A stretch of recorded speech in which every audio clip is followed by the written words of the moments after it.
Hey, I'm Kyle Steele, Program Director of Rally. First of all, it's really cool to have you here.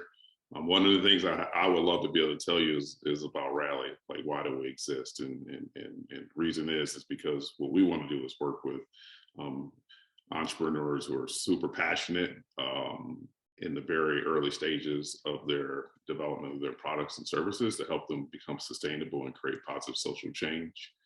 The other thing is that we do believe that Orlando can be and is a hub for social entrepreneurs. So no matter where they're at in the world, Uganda, San Francisco, Japan, wherever, they should make a stop through here. And the reason why is because we have all the talent, the resources, and things that could help them along their way. So with that being said, that's the reason why you're here, because you're here and you're one of those things. And so not to put the pressure on you, but we are showcasing you. And so it's good to have you here. How you doing today? Yeah, thanks, Kyle. Great to be here. Doing well, and love the opportunity to speak to this crew.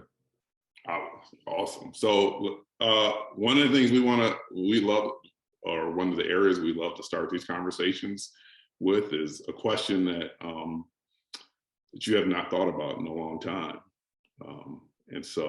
But we want to ask you to think about it. And that question is, tell us about baby Joel, right? The one who was in that picture in North Carolina on the stream thinking about the world. What was life like for you as a baby, right? And not necessarily like what you ate and how you dressed, but what were some of the things around you that cultivated you into the person that you are today? Yeah, that is a fun question. I'm getting to review some of that with my 4-month-old now, that I get to kind of take myself back. He's my first, and I get to kind of relive some of those things. Congratulations. But I did grow up here in Orlando. Had actually a pretty awesome early life. I was really blessed, and you know, I do know that there were a lot of things that shaped me, whether it was um, we were at church every Sunday, no matter what, religiously, we were there. And I loved sports and I loved competition. And I think those two things have at their core shaped me in a lot of ways, both faith and competition. And I think that they can be, both can be interwoven into so many parts of life. And the competition, I think, can be in an even a healthy way. It's what motivates us, and it is what drives us often to continue to improve and to be better. And no matter what kind of organization you're forming, what kind of team you're motivating, you've always got to get yourself a little bit better the next day. I mean, you truly do. Things move really quickly, and if you don't, somebody is. Well, now, was your family super competitive? Like, where did that come from? Was your father competitive? Your mom? Like, honestly, I don't know where it came from, but did you have brothers and sisters? I have a brother, so I was certainly enjoyed competing with him. But we kind of went off in different directions on the things that we really liked to compete in. I went on became a professional wakeboarder for several years, and that was a phenomenal experience. But you look like a wakeboarder. I guess it's okay at this point if I still do. I don't know, but no, I mean, listen, wakeboarders are very successful, so that's a compliment. You just have a very cool look about you. My huge poof of hair back in high school. I don't know. I'm waiting for my son to make fun of me for that. Yeah. Yeah, you have to show us some pictures of that soon. So you can use that as your profile on this talk. How about that? All right, cool. Well, go ahead. So you grew up in a very competitive, well, no, it wasn't a competitive household, but somewhere you got this competitive gene landed in you, and so you in high school, were you on did you have a wakeboarding team, or did you? We didn't have a wakeboard team, but I was competing outside of school. I mean, yeah. I was wakeboarding every single day. So right. And how did your parents nurture that? I mean, like that, like, because like competitive kids can be challenging, right? Like I was a competitive kid. So like, what did your parents do to nurture that? Did they put you in a bunch of sports? Did they tie you up? Like, talk to us about that. It's funny. It's almost like they kind of negatively nurtured it in a sense. Mm, They challenged me to not be so competitive, just to see if it would gotcha. kind of pare it down. My dad used to regularly challenge me to get a B in school. He would challenge me to, yeah. That's I mean, interesting. it was like the opposite. It was looking back, it seems a little bit ridiculous, but it was just that I was so intensely competitive. And again, I don't know exactly where it came from. Having a brother certainly helps, but a lot of it's just internally motivated. Maybe I think I figured out why your father did this. Was he a Star Wars fan? I don't even know if he was. We didn't watch Okay, any you should Star ask him this because I believe I believe that he was playing a Jedi mind trick on you. Wars. That's He how it did. works. Well, I mean, whether or not he got it from Star Wars, he definitely was playing some kind of Jedi mind trick Yes, on me. But so far so good, that's good. hasn't gotten off the rails just yet. So All right, good. So you're a competitive guy. You carry that off to UF, which is a highly competitive university. From what I understand, if people go to like Florida State, it's the only reason why is because they couldn't get into Florida. yeah, Is that generally. true? Yeah, Yeah, general. absolutely. Okay, cool. That's good. Let's put that out there. And you major in like business and finance and a couple other things. Talk to us about that journey in college, and then we'll jump off into how that got you to your professional career. Yeah. So college was great. University of Florida was awesome. Had amazing community. In fact, one of my in FEMA, our cybersecurity business, my co-founder is an old roommate of mine. We just became really close friends. We both went off on our own path for the first 10 plus years of professional career, and then came back and connected over this idea to serve this community with the cybersecurity product. But um, the University of Florida was great. I studied accounting for undergrad, realized that I didn't want to be an accountant, but I really valued the education. So I stuck with that. But then I did a master's in finance it was really my first semester of school that I realized I learned about Wall Street and I learned about trading and thought this is like so undeniably what I want to do, just as much as wakeboarding was in the years before that. Like I wanted nothing else than to be on Wall Street, and it kind of became the primary focus and motivator for getting through school. Did it feel? Did that feel? Wall Street feel like competitive? Did that hit your? Did you watch some rooms or movies like Wall Street and stuff like that? And you're like, man, this is. It originally it started with a buddy of mine. He told me that's what he wanted to do, and I was like, well, what's that? And he told me about it, and I was and he as he kept telling me about it, I was like, this sounds way cooler than anything else I've heard of. So then, yeah, I Yeah. had to plug in and watch some of the movies and read books, and I was like, it was so clear, like that scratched that competitive itch, and it was phenomenal. I thereafter I spent 10 years in New York as a currency trader, and it was awesome. Oh wow. Yeah, that was probably a pretty good life, huh? In New York, currency It, it's trader.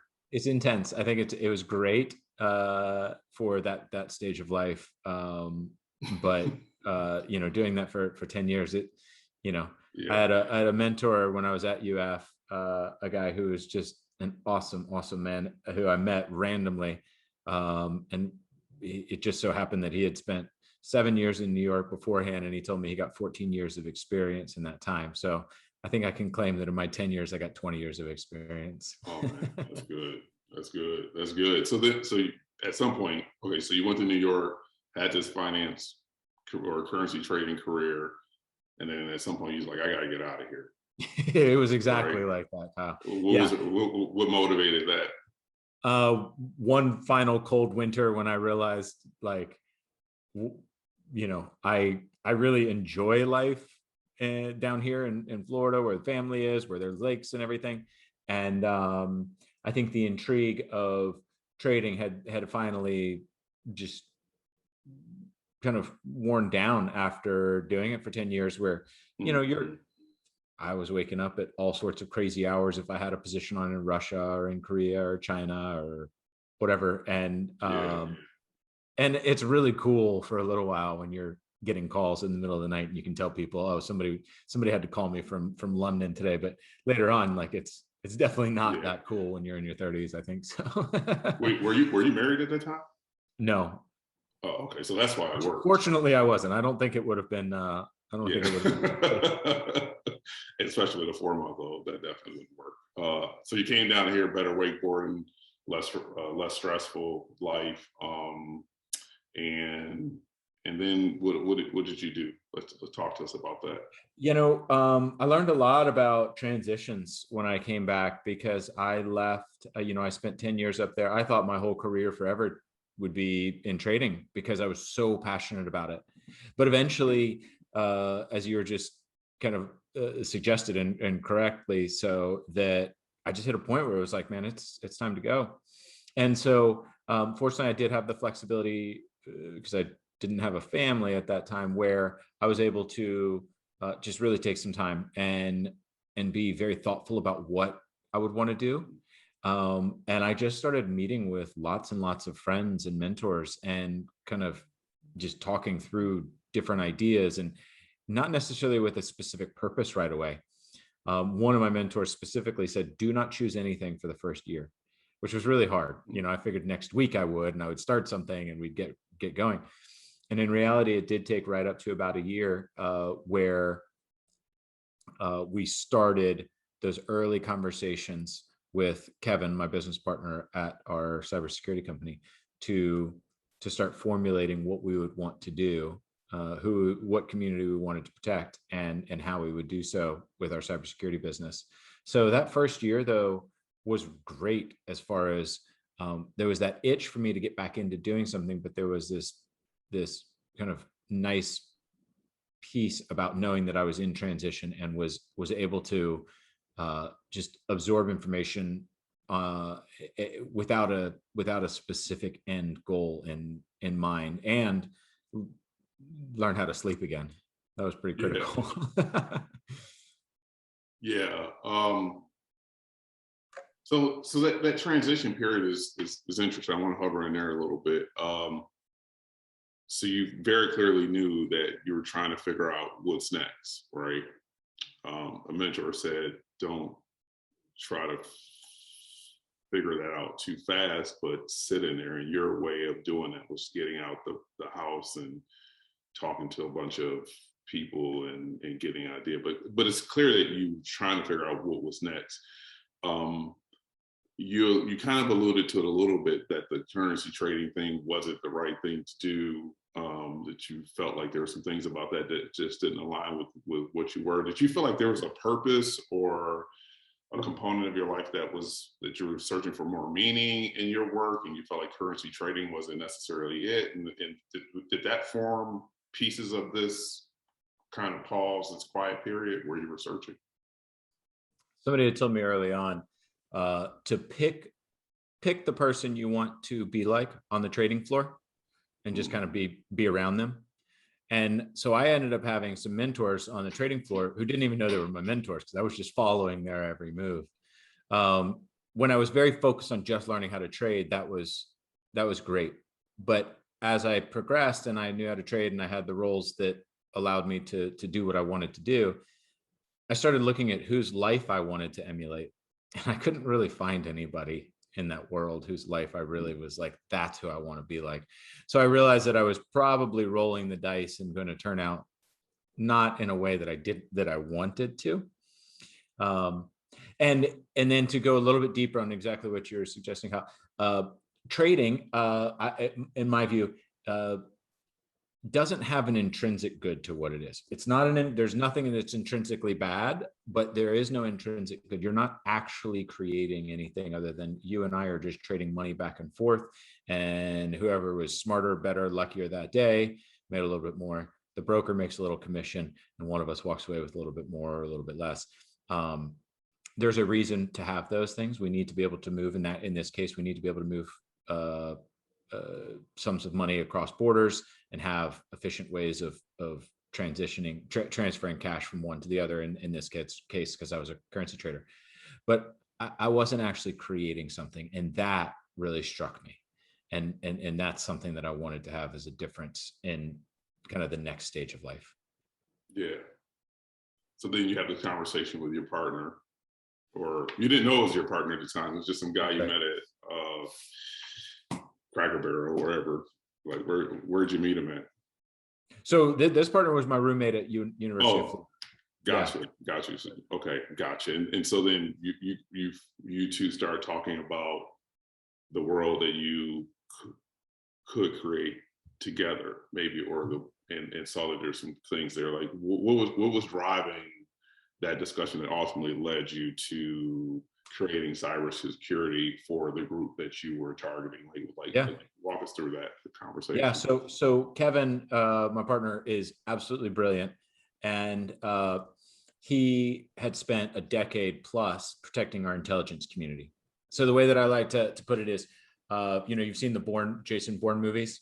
Well, when Jason Bourne is logging in anywhere, like, it's really hard to know if it actually is Jason Bourne, if somebody's like over in Eastern Ukraine or, popping over into like parts of Russia, and he needs a secure transaction or a secure way of communicating. So figuring out if it's Jason Bourne at every different place where he's plugging in, whether it's a phone or internet connection, and managing that identity, meaning ensuring that he's not hacked. That's actually a really critical thing when we have all of these intelligence assets throughout the world. So Kevin's job was to protect the data transmission to and from all of those people in our intelligence community.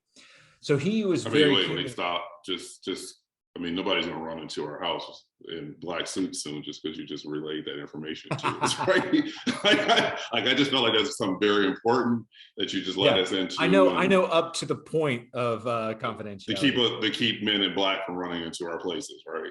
Right. So exactly to your point, he was deeply aware of the threats that are out there. And the threats that start at that level are the things that filter down as technology becomes more distributed and easier to use by, household hackers, if you will. And so he saw where this was headed, where those attacks that were happening, targeting our intelligence community, were going to filter down to you and me and to the small and medium-sized businesses in the US. And so the first idea, and the broadest stroke, was bringing the high-level cybersecurity that he was dealing with and start bringing it into products that the small and medium-sized business could adopt and afford. Oh, that's interesting. Okay. So so that business, that's what you started first. Like, you didn't get into the investment side of startups until later, correct? I just want to make sure I get that. Yeah. So the startups, I had been investing in various different things on my own, and it was a little bit simultaneous as far as just, I would do things, and then I had a group of people who would kind of come along and follow some of the deals that I was doing. And then, fast forward a couple of years, I had been talking with my now partner in Colano. His name's Aaron.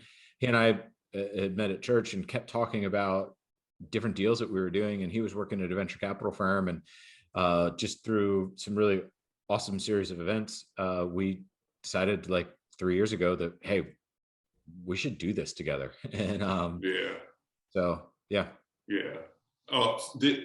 So on the so there's two sides. sorry, we're kind of running two different things now. No, but that's okay. I could do it with the help of Casey. So the investment side, like, you were, because I think that a lot of our people would be interested in definitely in that conversation, as well as the early journey of starting the cybersecurity firm. But on the investment side, you say you were making investments. Did you have any experience in startup, or like what were you basing your investment decisions on Was it experience? Was it gut? Was it because somebody said so? Was it personalities? Like talk to us about that. So when you're a trader, you and I think this happens with a lot of professions. If you're in a competitive environment and if you've succeeded, you typically just think you can do anything. And so I was willing to just jump right into investing in startups. Trading currencies and investing in startups have nothing to do with each other. But what that allowed me to do what that offered me was an education in how to invest in startups.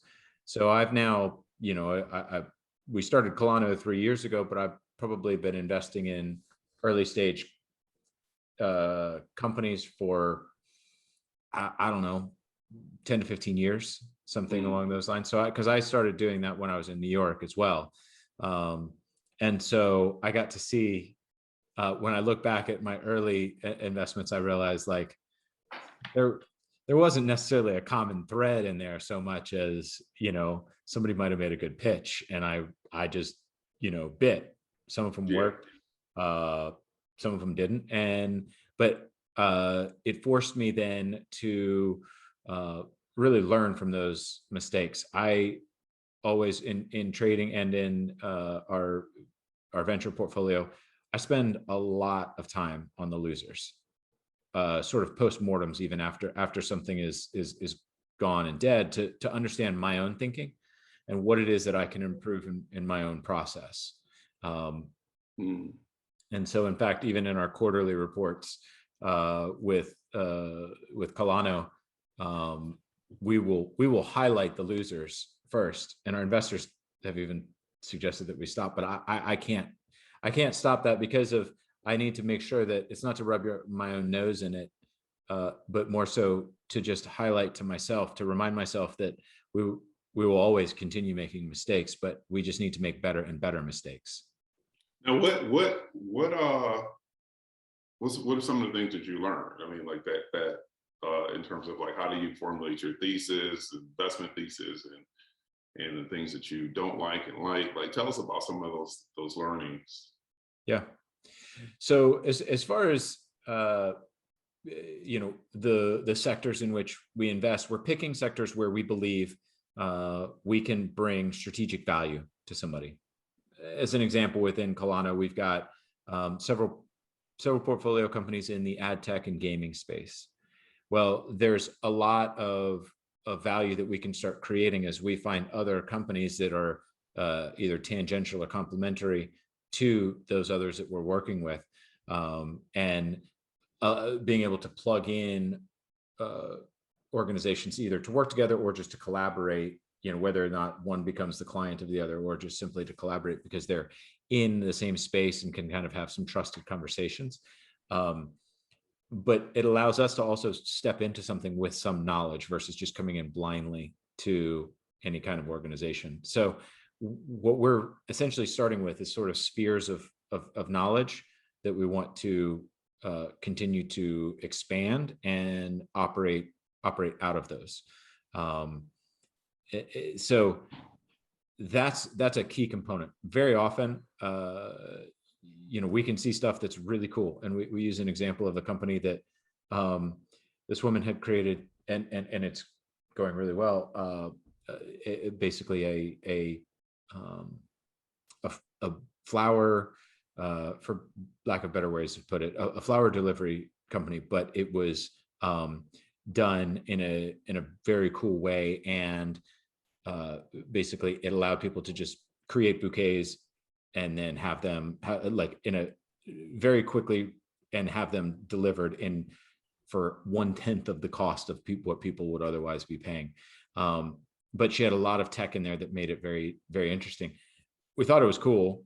We could see that there was a lot of potential success there, but we have Aaron and I are not plugged into the floral industry in any way.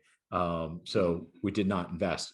It's gone on to probably be a 5x from where we would have invested, but it was because we weren't able to bring anything strategic to them.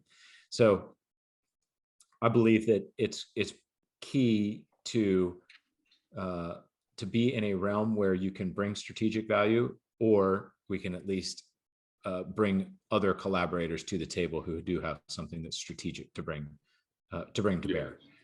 So that to us is one of the key difference makers. Instead of flying blind when there are challenges that come up, we've got knowledge or we've got the resources to draw on in order to help solve those problems. Inevitably, there will be. If you don't have problems, then you're not actually doing anything. So what are the things that you're looking for when a startup comes to you, a founder comes to you?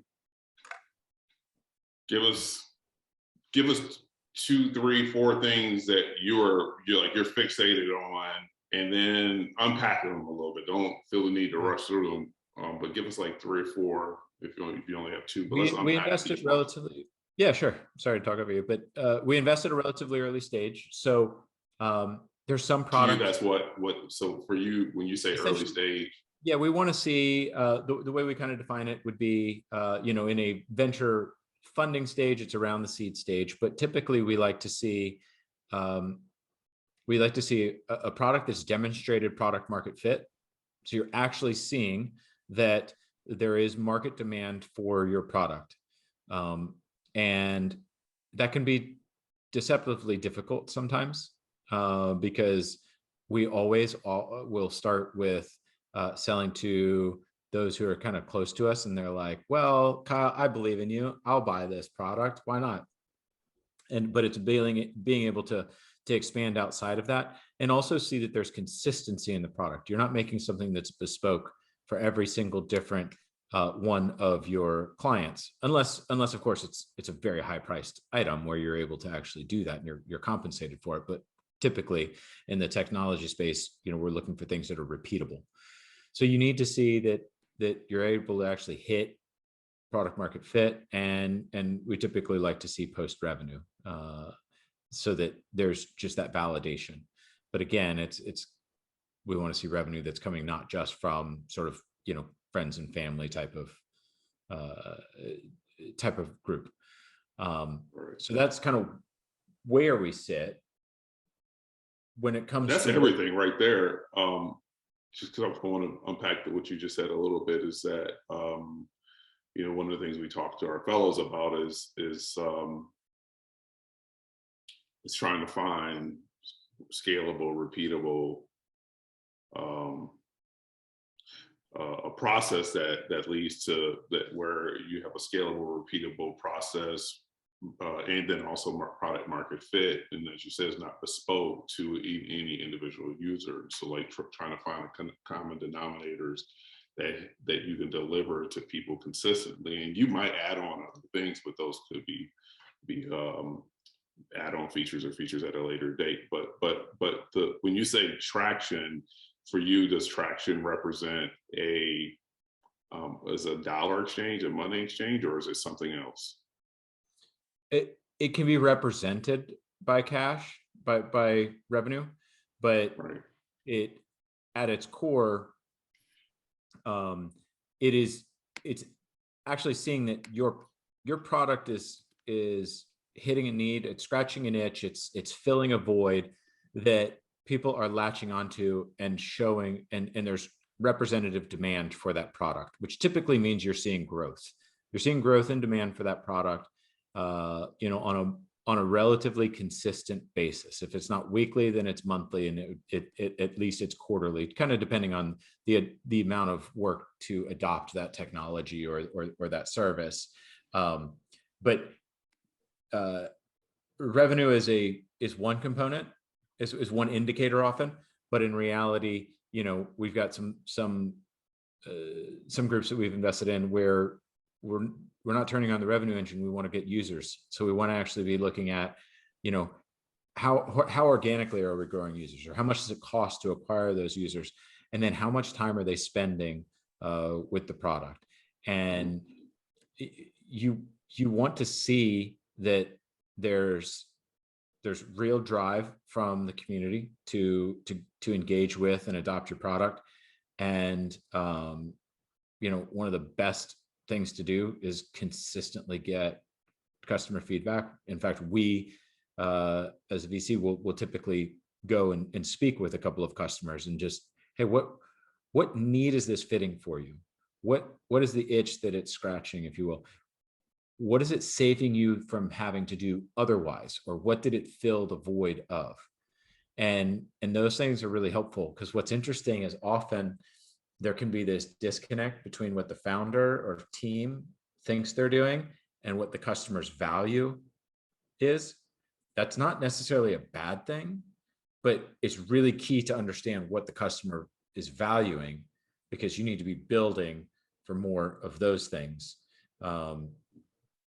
We consistently see people have the best tech or the best solution, but in truth, if it doesn't hit what that person needs, I mean, it's as funny as, like, you could have the most amazing vehicle, you could create the best car ever, but if it has if it's missing one cup holder, and that family is like, we need 4 and this only has 3, people actually don't buy the car about a cup holder, even though you've got all of the other things that are just perfect. They will buy another car because it has a cup holder.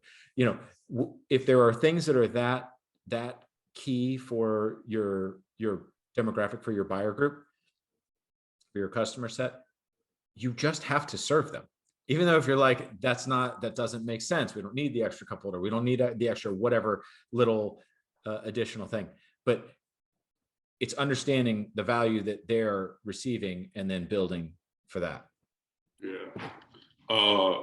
Founders, I think that, like he said in some comments, messaging that we've talked about, one, very clear understanding who your customer is and their problems, and then solving for those needs in a consistent, scalable way. And then for those who are looking for funding, understanding the size of that market, how much the customer acquisition cost is meaning, like, when you take and put a number around the amount of effort and money and stuff that you spent, what does it cost to acquire that customer? Because that becomes an important number. And the reason why it's important, because that's your starting point. So you're in a negative, and then the question becomes, how do you link together services in a way that keeps them in your system long enough for you to break even on that customer and then to ultimately make money? And so that's another question that will come up with these investors. So I really like you, the way that you talked about that and supported, like, a lot of the things that we talk about here at Rally. Yeah. If I can just go into that just a little bit more, Kyle. Often a lot of investors are just going to say, let's see your revenue, let's see your CAC, your customer acquisition cost, and let's see your LTV, the value of that client. And it's always valuable to know where those things stand, but it's just as valuable to know what dials you can turn to change that. Even if you've got to spend in order to learn, that's okay, but you've got to be very, very cognizant of how much am I spending and what am I learning out of that process. Sometimes it's better to give away your product to an extent to let people kind of bash it up, see what happens, see what works. And then it's also sometimes valuable to see how much you can charge for a product and see where that breaking point is early on. There's some different levers to pull to see, because you want to find out, do people like it and will they use it? But you also want to see, will they pay for it? And it's a common question we'll ask to the customers is, all right, so you're paying $50 a month for it. How much would you pay? And when you get the honest answer, sometimes if they're like, shoot, I'd pay $200. I need this thing. Like, oh, okay, we're like hitting something here, Yeah. Well, is it fair to say that people, have you seen situations where are either invested or have seen situations where individuals have or groups have sold a product before it was even built? Well, yeah. Tesla. Oh, how do you feel about that? I just admire what they've done, but I mean, there's plenty of examples of things that are sold before they're built, but it can be a damage to your reputation. It's not a knock on them. It's more so just an acknowledgement of it can be done. I think you need to be extraordinarily careful that if it's your first product, unless you are so revolutionary and so mind-blowing that people are willing to wait and see, which is effectively the way that Tesla can pull a lot of that off, because they are so revolutionary in things. But otherwise, you sell exactly what you have, or you just don't sell yet. That at the early stage, we have found too often when people, and here's the reason: if I'm selling you a feature set that I don't yet have, I am now chasing my tail because I've sold that to you, I've promised it to you, and then if I've made that sale to you and I'm now working towards delivering that, if I don't know that it's repeatable, if it's scalable, if the exact feature set you're looking for, and I go to sell somebody else and they're asking for a separate feature set, well, now I'm beholden to you because I've just got to go build your feature set, but I haven't actually proven that I know what the common feature set is of the product that's necessary. You need to figure that out first. I mean, Gotcha. When it's first product, I think it's absolutely critical. Okay, gotcha. Okay. Any other, let's see, we got about 5 minutes or 3 minutes before I want to transition over to the group. I have one, Kyle, Go ahead. if I can jump in. Yeah. So Joel, you talk a lot about learning and discovery along the way, and even like your losses and your failures, right? Like, can you just like talk this group through what it looks like, what the process looks like for you to review a failure and then move forward from it? Like, what does that look like for you? Yeah, I think I appreciate you asking, because it is, I'm like weirdly into it. I mean, even in New York, I would do a postmortem every single day, and we'd review what trades were good and what trades were bad. Now, it's key to first of all step back and understand, like, decision making and outcomes are different. And so, did we make a good decision here? Outcomes can be, COVID can happen, right? But you could have still made the right decision as you approached it. And so it's about stripping away the outcomes from, did we follow our decision-making framework? Did we make sure that we got the customer feedback that we needed before we made the decision? Did we ask the right questions to ensure that we were getting, sober, clear feedback? And then did we ensure that we were focused on solving those problems? What often happens is that our wants, or some person on the team's wants or desires, start creeping in, and they can actually encroach on what the customer is really after. So the way that looks, Casey, is truly stepping back into where we were in that decision-making process and ensuring that we've effectively followed our decision framework. Meaning, however we get customer feedback, or did we ask the right questions? Did we hear from enough customers? Did we gather their needs well? And then did we follow that in building? Because it's funny, you can go through the entire customer feedback journey and then you can still build something that doesn't look like what the customer has demanded. I truly believe that our emotional mindset changes how we hear information, how we act on information. And so that's why that postmortem takes you back to rethink through what we've done. So if I see, when it was trading, I could see if I had just made a trade because I was getting emotional because the market was really moving against me. It didn't feel right, and I needed to do something really quickly.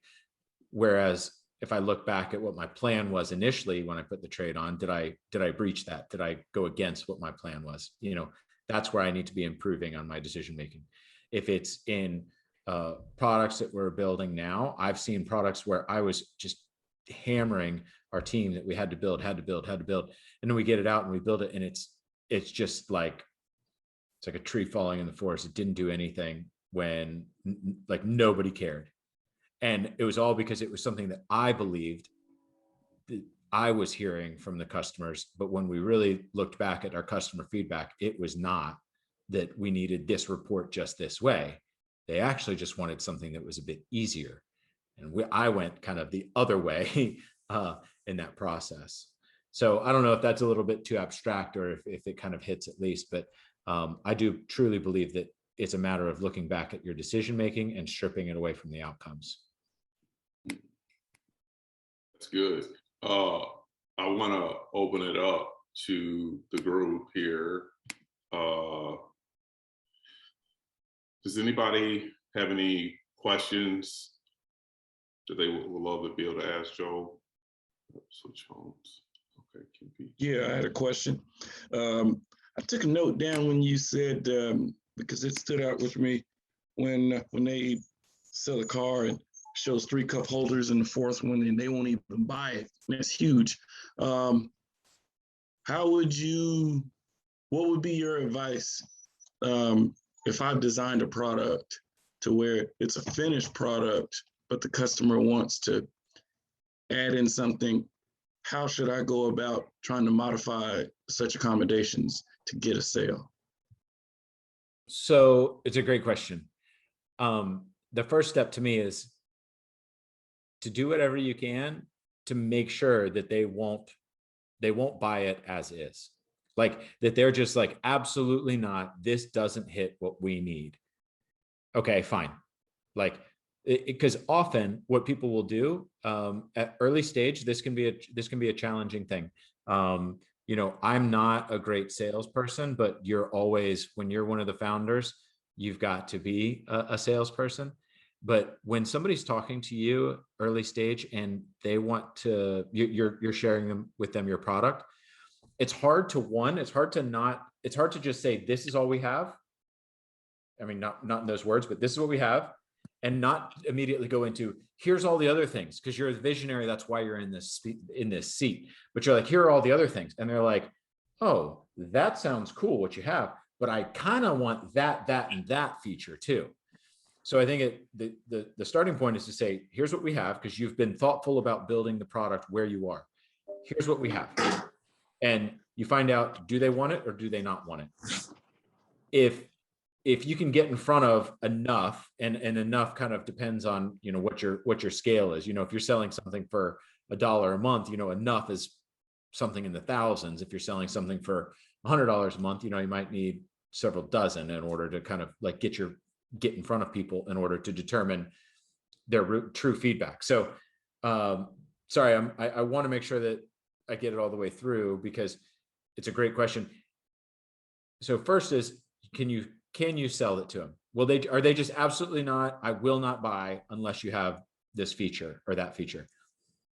Then you need to kind of put a pin in that one and go talk to some other customers and or potential customers, and make sure, without handing it to them, but make sure that they are also like, oh, I need this and I need this. And you're like, you can see that these are the items that connect. You know, what's the common thread there? Because if you start building for one client, like when Kyle we were talking earlier, if you start building for that one client, you can get yourself down a whole bad path of just building and building and building. And then your product can get a little bit too narrow in scope.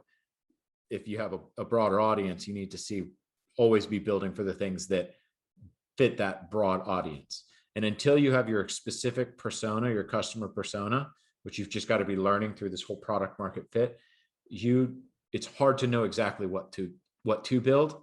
So if that person, so in the example that you just asked, if there's somebody who's like, I love the product, except for I need these features, go find 5 other potential customers who are saying, I love the product and I need, and they say some combination of those features, you know exactly what you're going to build.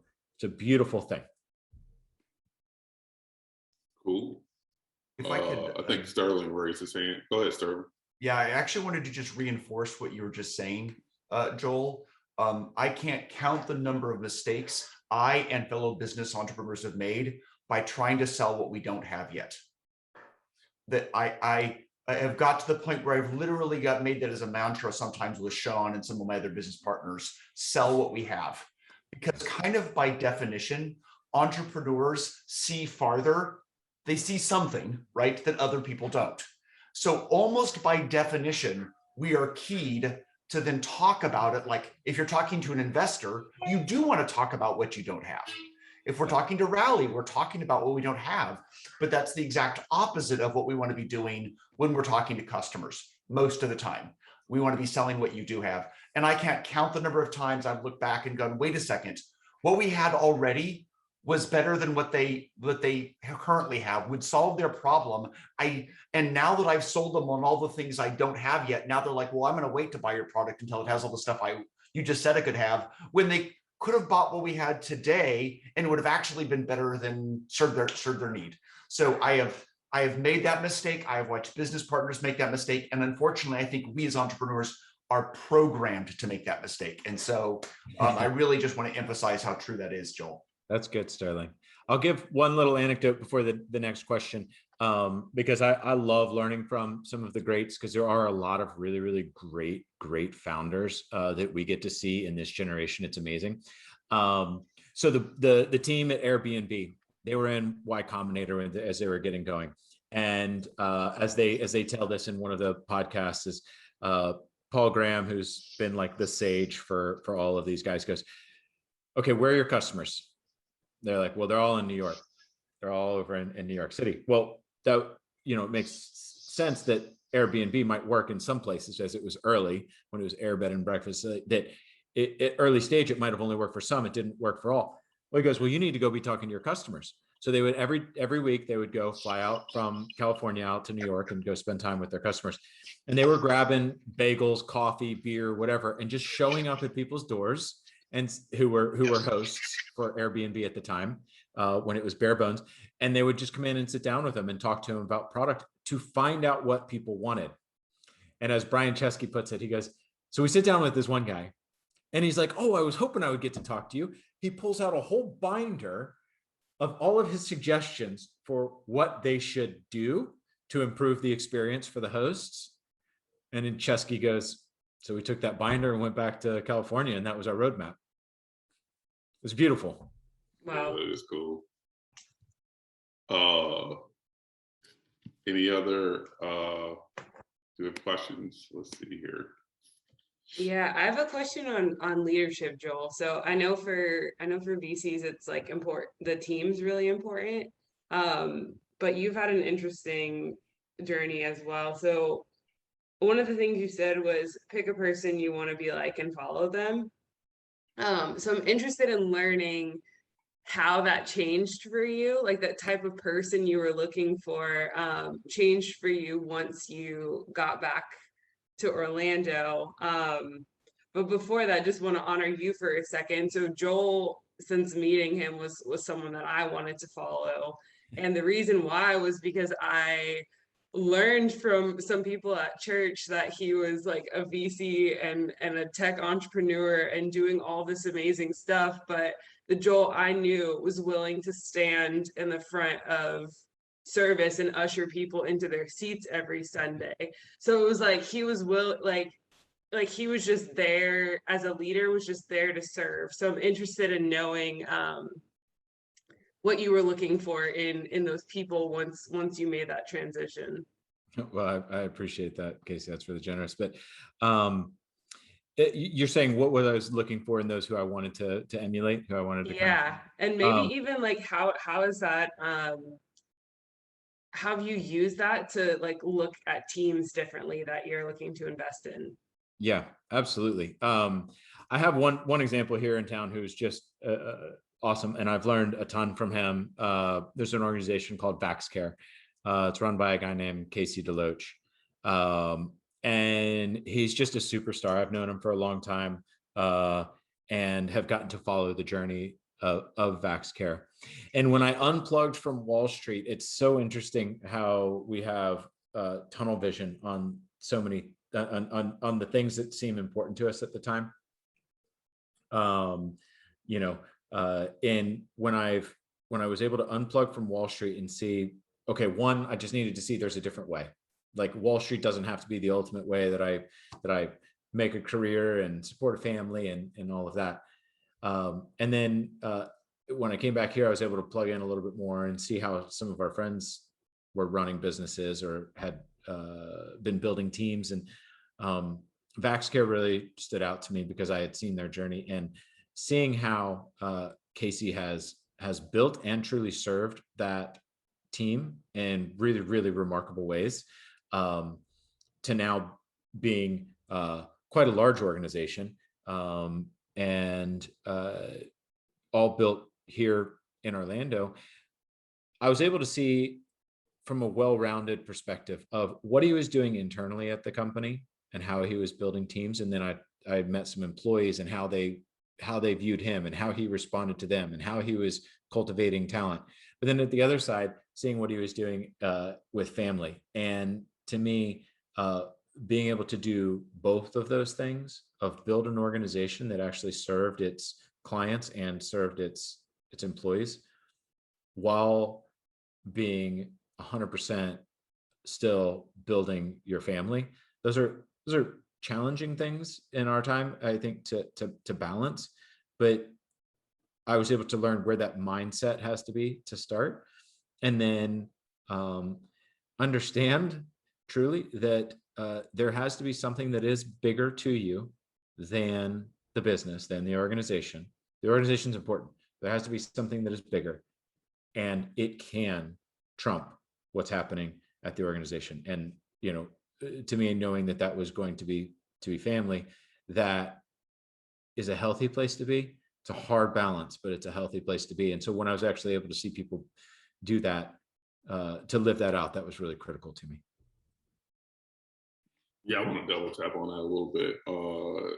That definitely is a challenge, especially as you're involved in a couple of things.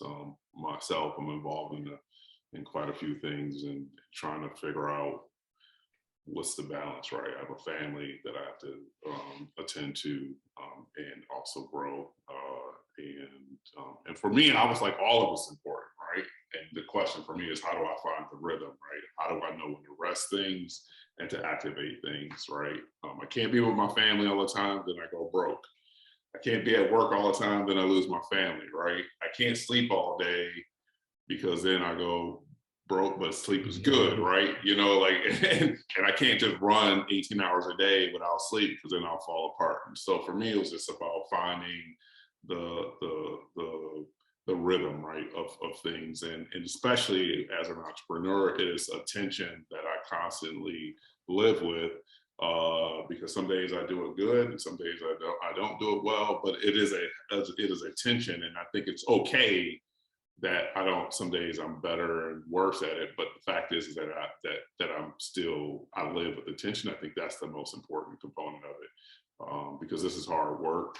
All of it is hard work. It's all good work, but it's all challenging. But it doesn't mean, when I say challenging, it doesn't mean that you don't have joy in it. It's just that it is what it is. It's just challenging, right? So I want to double tap, and I appreciate you saying how important it is, underscoring how important it is to create rhythm and balance in your life. Any final questions? Who's gonna take the last question here? Like who's gonna drop the bomb question? VJ, Joshua, that was a good one. Ken Peach. Oh, I could VJ, let's do it. Thanks, Joel. Thanks for being here. So as a VC, I'm sure you said a lot about teams and people. I mean, people say that you always invest in the entrepreneur more than the idea or the market. For early stage entrepreneurs like ourselves, what advice would you give about how do we grow our teams at this stage? How do we think about growing our team to becoming a bigger organization as the product scales, as the idea scales? How should we think about that? Yeah, that's a good question, Vijay. And I'm glad you did say that. First of all, that you know, at early stage, you really are just investing in the people, because the actual idea can be the actual idea can change quite a bit. And in fact, VaxCare, that example that I gave, the first idea that they had, they laugh at now because they said it was a terrible idea, but the organization has been wildly successful at this point. And they've grown to quite large and have taken in capital now from some of the premier VC or premier private equity groups. But it was about the team, and it was about the team that started and about the team that they've built since then. So to then dive in a little bit, Vijay, I don't believe that there is there's necessarily a certain framework that you can follow for every organization all the way across the board. I think each organization has its own look, and there are different stages of it. But the one common thread truly is, as that founder and the founding team, is casting a vision that people really do want to latch onto. And if you can keep your mind focused on what our ultimate mission is, who are we serving them, how are we serving them, and what do we do that is unique here? I'm not saying like, we have beer on Thursdays and we have snacks all the time, but ultimately, like, what is the core driver of your business? Those are the things that you're going to be recruiting your employees through. Now, like when you're selling a product to customers, you're selling to them the experience that they're going to get. You're going to, you're saving time. So you're giving them back time, and they can go hang out on the beach longer, or, you're saving them money so they can go save and invest or do whatever, you want to sell to them the experience, the feeling they're going to get. Internally, I think to employees, you want to sell to them the vision, the thing that they're going to be coming in and locking arms to be a part of. Truly, I do believe as the leader of the organization, your job is to make everybody else's jobs, roles, so interesting that they want to be coming to work. You're not losing people to somebody else because they're paying a little bit more because of, marginal things. They actually just want to come to work because you've made this job, this role, so engaging for them. So again, that points back to casting that vision and following that vision, and your consistency and your steps are the things that make people really want to follow. Then when it comes down to just the nuts and bolts of hiring, you need to create a process that actually aligns with that vision and mission. You need excellent talent. You truly do, especially at early stage. You just don't have space for poor talent. But it's about finding those people first. That first filter has to be, do they buy into what you're doing? If you just hire the smartest possible person, if you're developing software, you can hire the absolute smartest person. But if they're not bought into the same vision that you have, they can just build something different from what you're really trying to build. Awesome. Listen, man. Thanks, Joel. I'm all about this conversation. I appreciate your time. I know one vision you cast for me is that painting up there above your shoulders.